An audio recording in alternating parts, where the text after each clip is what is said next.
Mu karere ka Ngoma turimo gukurayo inkuru ivuga yuko haje kuba harasirwa umusore bivugwa ko yari afite imyaka 24. Umusore yaje kuba yaraswa nyuma yuko yishe uwari sheri we, amwica urupfu rw'agashinyaguro, amwica urupfu rubi mana yanjye, aho abantu bose babonaga uko nyakwigendera yishwe bavaga mu nzu bari kurira. Ni inkuru rero irimo kuvugwa mu karere ka Ngoma, mu murenge wa Remera, mu kagari ka Kinunga, mu mudugudu wa Kamvunga, aho umukobwa witwaga Ariete yaje kuba yakwicwa urupfu rubi cyane, yicwa bamukataguye ibice, bamukata ikiganza, bamukata amabere mana yanjye, aho bivugwa yuko n'ibindi bice bagiye babikata.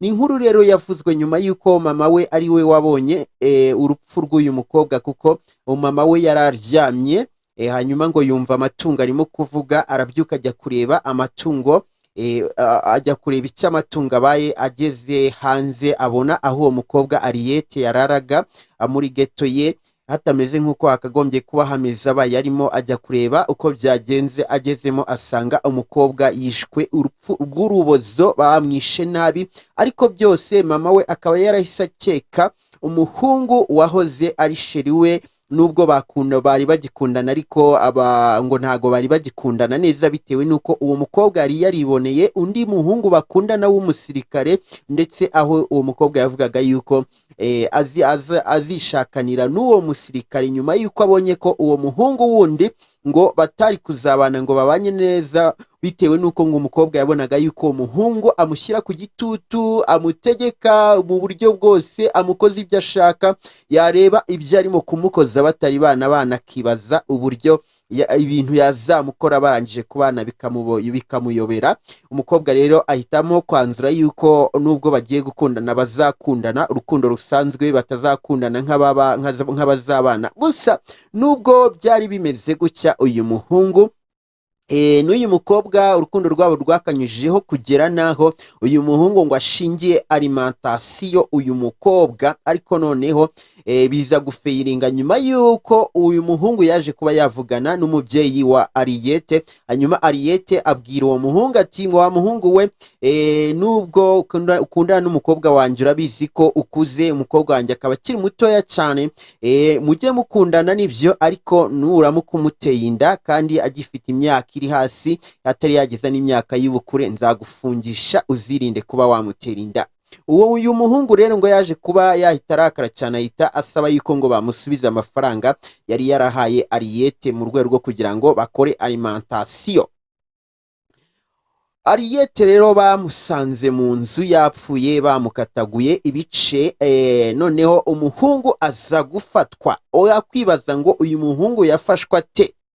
Byamenyekanye gute ko ari we wishe Ariete? Uyu muhungu niwe waje kuba yabyiyemerera, aho yemeye yuko yagiye akamwica, ndetse anerekana umuhoro yakoresheje amutemagura, agiye kwerekana ibindi byuma. Nibwo polisi yahise imurasa nyuma yuko yari ibonye ko uyu muhungu nubwo agiye kwerekana ibyo bikoresho bindi yakoresheje, ariko afite gahunda yo gucika. Yashatse gucika nyine, polisi nta kindi yakoze, yaravuze ati uyu muntu ntago yaducika, yayakoze ariya mabi yagenda akayakorera n'abandi, bahita bamurasa nawe ahita yitaba Imana. Nyuma bikavuga yuko rero uyu muhungu akimara kwica Ariete yari yamwishe aturutse mu mujyi wa Kigali kuko ari hakorera. Hanyuma arangije kumwica ahita asubira mu mujyi wa Kigali mu rwego rwo gusibanganya ibimenyetso.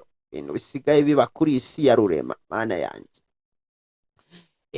Baraje rero bamukura mu mujyi wa Kigali aho yakoreraga ngo ajye kwerekana ibyo yakoresheje yica Ariete. Aragenda n'ibyo, ariko agezeyo yerekanye ibya mbere, agiye kwerekana ibya kabiri, ashaka no kwirukanka, ahita araswa. Abaturage rero bakaba baragaragaje agahinda batewe n'urupfu rwa Ariete, umwana wari ukiri mutoya, umwana rwose ngo witondaga ku rwego rwo hejuru. Ariko noneho mubyumve neza, kuba uyu muhungu yarishe Ariete, reka tugarukeho gatoya. Byakomotse kuki? Nyuma yuko Ariete abonye ko uyu muhungu rwose atari umuntu wazamubera umugabo ngo babane neza, kandi afite izindi shuti, Ariete yaje kujya mu gace k'iwabo w'uwo musirikare bakundanaga, uwo musirikare iwabo mu miryango yabo bari bagize ibyago. Hanyuma Ariete ajya yumva ntago inshuti yawe yagira ibyago ngo ureke kujyayo.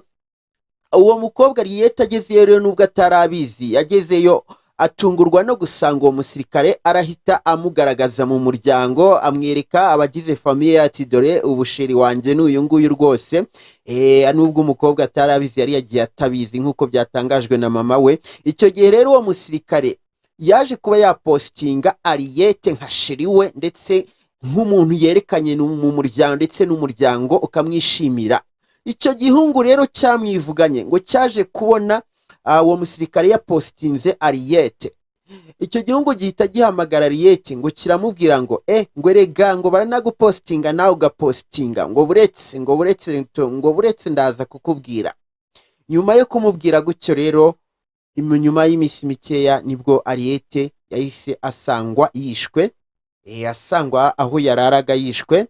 Hanyuma umubyeyi we agendeye ku mubano yari afitanye n'uwo muhungu bahoze bakundana, ndetse n'amagambo uwo muhungu bahoze bakundana yavugaga, yahise akeka yuko uko byagenda kose nubwo yaba atari wamwishe ariko yaba ari we wamugambaniye.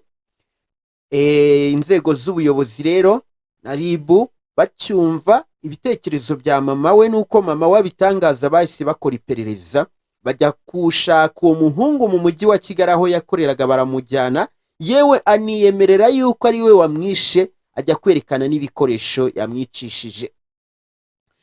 Ariko se my friend, tujye tubagize inkuru ariko tunababaze yewe kandi namwe mujye muba ready mutubwira ati twebwe turumva bimeze gutya isi igeze aha. Mu by'ukuri niba umuntu mukundanye bikagezaho mutagikundana, ni ngombwa yuko uvuga ngo ndamwica? Ese ari uwaremewe kuvuga ngo nzashakana n'uyu nguyu noneho sasa mu gihe mutari mwana abana? Biteye agahinda. Niyo mpamvu njya mbabwira ati hanze aha ngaha nta bantu tuhafite, hanze aha ngaha nta bantu tukihafite, kuko tubona abantu bagenda ariko ushobora kubashakamo ubumuntu ukabubura, kuko sheri wawe, kuko binavugwa yuko uyu mukobwa agikundana n'uwo muhungu birwaga bakorana ibiki, yajyaga iwabo uko ashatse, urumva bakoranye n'iby'abakundana, bakorana ikiba byose. Ariko warangiza mutipe yarangiza ngo kuva atakinkunda reka mwice. Ninde wababwiye yuko mu kwica umuntu habamo igisubizo? Ndabwiye ko ikibazo ufitanye na mugenzi wawe gikemurwa no kwica umuntu, ahubwo ko njya mbabwira yuko igihe wishe umuntu uba witeje ibindi bibazo bikomeye cyane uko byagenda kose. Icyiza ari ukumureka akabaho nawe ukabaho. Biteye ubwoba. Reka twifurize Ariete iruhuko ridashira. Uyu muhungu we nta rihuko ridashira twamwifuriza rwose, dore ko nabo muri kariya gace bavuze bati nuko yatunukira ntago twajya kumushyingura, turajyayo kubera kwanga kuba umuntu ukoye watugiraho ingaruka, watugeraho tukagubwa nabi, ariko ari ibishoboka nta kibazo ntago twajya kumushyingura. Birababaje cyane. So reka twifurize iruhuko ridashira Ariete, umuryango we tuwihanganishe, kandi abaturage nabo rwose ntago nabura kubabwira ko nk'uko bagaragaje ko inzego z'umutekano zikora aho zihiga umuntu wagiye nawe undi zikamufata ashaka no gutoroka zikamurasa, aho bagaragaje ko umuntu wakagombye kwica undi nawe yakagombye kujya yicwa, kuko nta muntu umurimo n'ubundi agiye gufungwa, ejo agafungurwa yagaruka kongera akabikora, cyangwa se bahora bafunga ugasanga gereza zuzuye abantu bagiye bisha abandi, kandi nabo bakagombye kuba baravuyeho. Gusa hari uwavuze ati njyewe ndumva no kuba bamurashe bidakwiye, ahubwo twari kumufata tukamumanika ku ipoto, amahanga akaza akareba uwo mwicanyi wakoze aya mabara. Reka ngarukiriza aha ngaha, ndabakunda cyane.